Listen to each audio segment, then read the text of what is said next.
Why do some people become rich while others never achieve it, even knowing everything about finance? It's a question that has crossed generations and continues to spark an almost irresistible curiosity. Today we have more information than ever: videos, books, courses, strategies, formulas, money gurus everywhere. The internet is full of advice on how to earn, save, invest, and multiply money. And yet, thousands of people continue to live on the edge, trapped in debt, or feeling that no matter how hard they work, they never get ahead. Has this happened to you? Have you ever wondered why, with so much knowledge available, only a few seem to crack the true code of wealth? The answer isn't in math or spreadsheets. Money, in reality, has more to do with behavior than with formulas. Managing money is a matter of decisions, emotions, beliefs, and personal histories. And this is where a concept that few understand comes in: financial psychology. Author Morgan Housel, in his bestseller, The Psychology of Money, explains that most people fail not because of a lack of knowledge, but because of the way they perceive and relate to money. Think about it. How many times have you made a financial decision guided by emotion? Buying something to relieve frustration, investing on impulse because everyone was talking about it, or passing up an opportunity out of fear of risk? Often, money eludes us not because of a lack of intelligence, but because we underestimate the power of our own minds.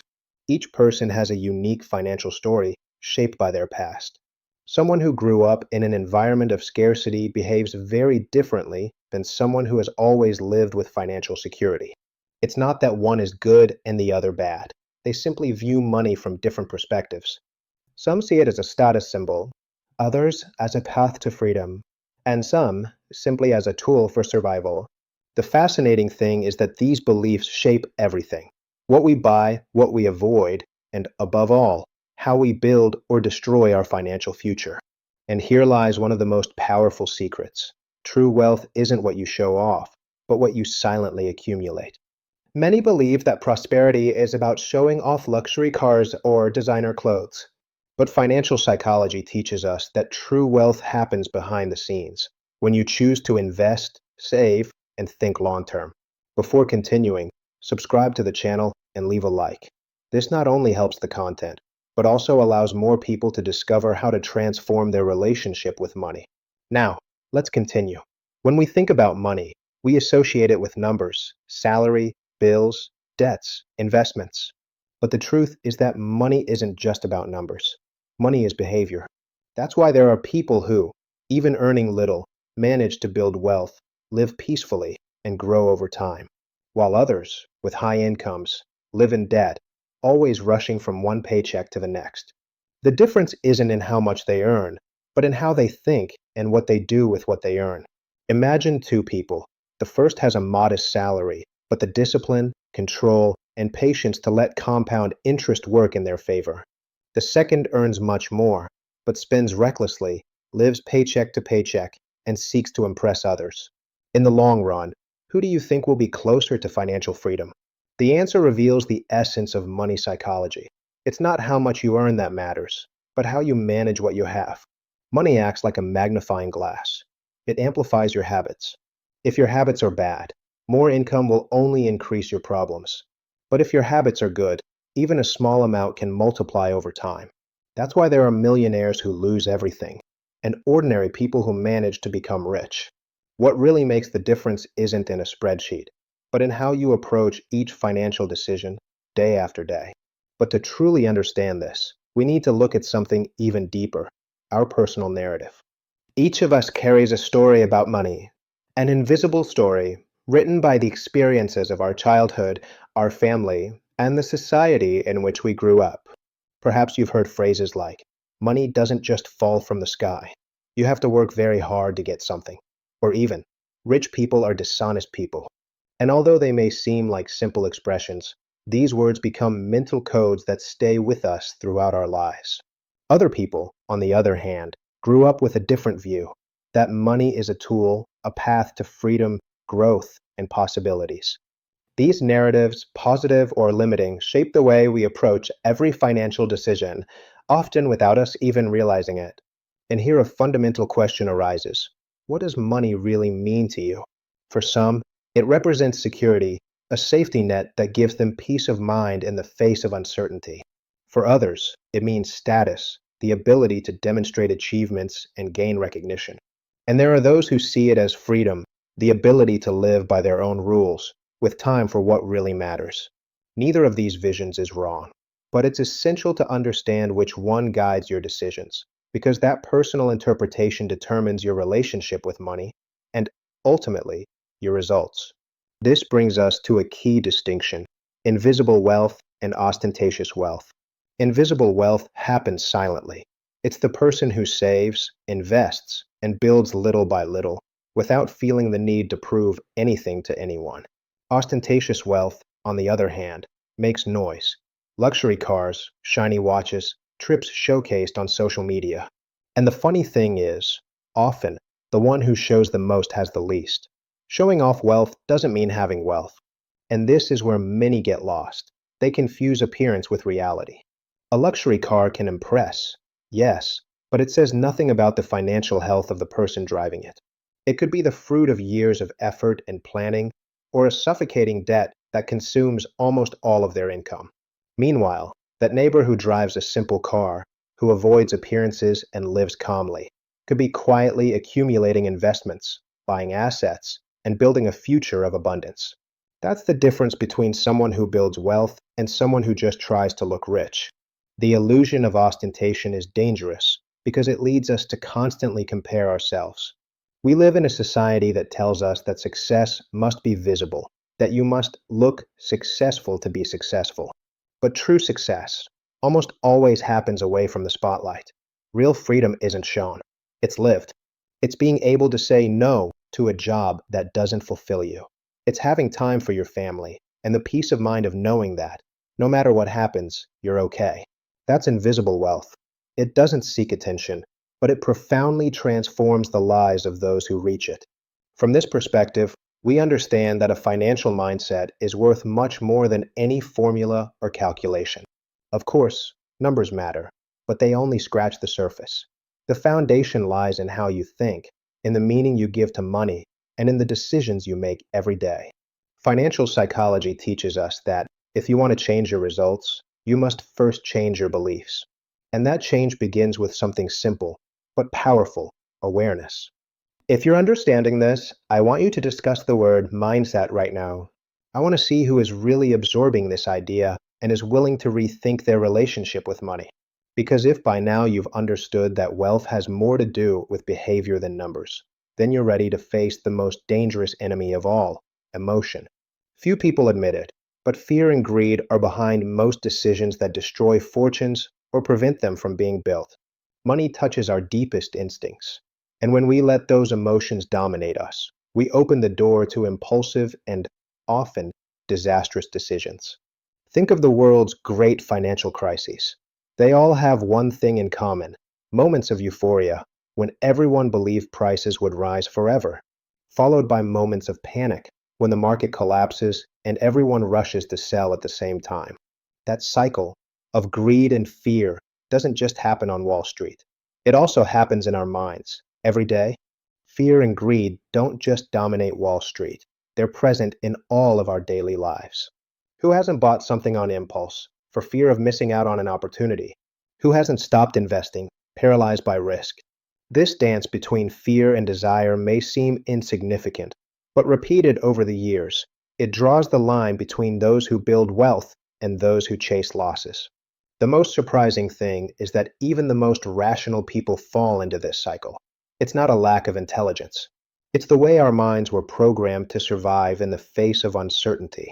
When we feel we might lose, fear paralyzes us. When we feel we might win, greed blinds us.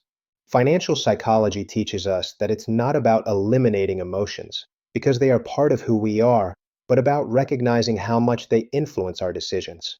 And here appears one of the most powerful words in the world of money: patience. If emotion is the enemy, patience is the weapon that defeats it. Few virtues have as much power as this.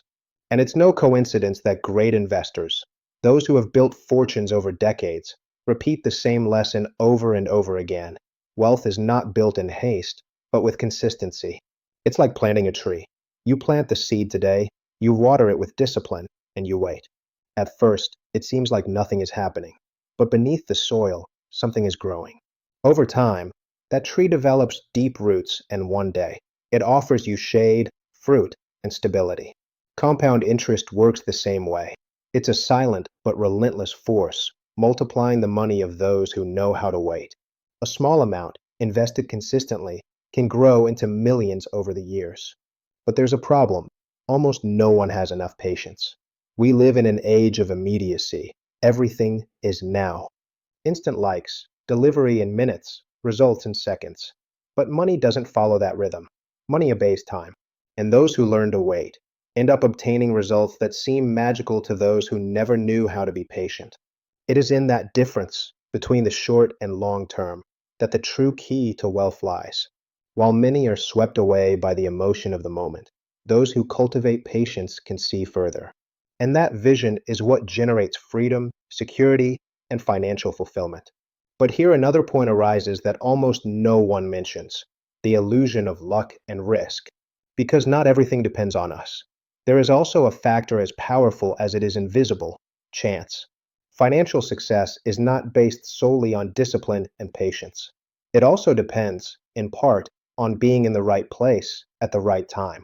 That doesn't mean you have no control over your life, but rather that you must recognize the role that luck and context play in every path. A classic example is Bill Gates. He studied at one of the few schools in the world that had a computer available at the time. That seemingly insignificant detail gave him an advantage that changed his destiny. Of course, Gates was brilliant and disciplined, but his story can't be told without acknowledging the influence of luck. And at the same time, how many equally talented people didn't have that same opportunity? Understanding this changes our relationship with success. Because if you manage to achieve wealth, some of it will come from factors beyond your control. And if you haven't achieved it yet, it doesn't mean you failed, but rather that your circumstances were different. That perspective makes us more humble in the face of success and more compassionate in the face of failure. It reminds us that financial life is a mix of conscious decisions, patience, and variables we can't always control. And this is where a concept emerges that completely redefines our view of money: financial independence. Many people think that independence means not having to work anymore, but the truth goes much further. Financial independence is having the power to decide how to spend your time.